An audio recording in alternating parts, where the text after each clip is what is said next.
Hello बच्चों, let's see this question. Question reads ethane gas ethane gas is obtained in Colway's electrolysis of sodium acetate. Acetic acid नहीं है, sodium acetate. According to the following reaction.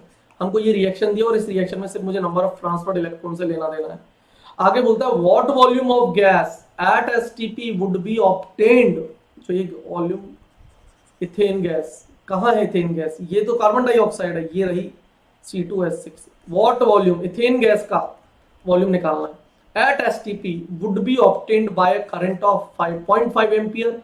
Efficiency भी दे दी 80% if the current is passed for 965 minutes. Clear है? ध्यान से सुनना बेटा.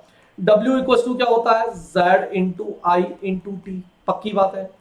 Z इक्वल्स टू होता है E अपॉन 96500 इंटू आई इंटू टी. W और इक्विवेलेंट वेट क्या होता है? इक्विवेलेंट वेट होता है molecular weight by valency factor into 96500 into I into T. ये मॉलिक्यूलर वेट इधर जाएगा तो वेट बाई मॉलिक्यूलर वेट हो जाएगा. तो ये हो जाएगा weight by molecular weight equals to I into t divide by valency factor into 96500. और ये बेसिकली क्या है बेटा? ये तो मोल्स है.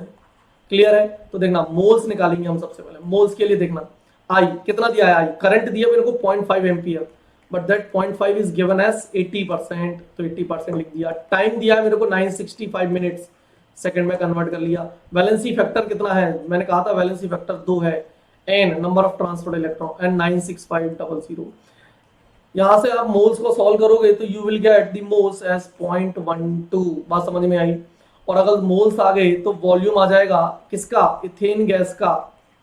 कहां पर? एसटीपी पर. कैसे आता है? Moles into 22.4 litre. जब आप इसको सॉल्व करोगे बेटा 2.688 लीटर आपका आंसर आ जाएगा. तो आपका ऑप्शन हो जाएगा ऑप्शन बी 2.688 लीटर. क्लियर है? आसान था, कोई बड़ी चीज नहीं है, नॉर्मल क्वेश्चन था. तो आपका आंसर हो जाएगा 2.688 लीटर. हाँ, ये क्वेश्चन को टफ किया जा सकता था अगर ये रिएक्शन वो लिखकर ना देता, तब वहां से इस क्वेश्चन को इनऑर्गेनिक केमिस्ट्री से जोड़ दिया जाता है. क्लियर है? बट अभी उसने ये रिएक्शन लिख के दी इसलिए क्वेश्चन आसान हो गया. तो आपका ऑप्शन हो गया option b 2.688 litre. Thank you, best of luck.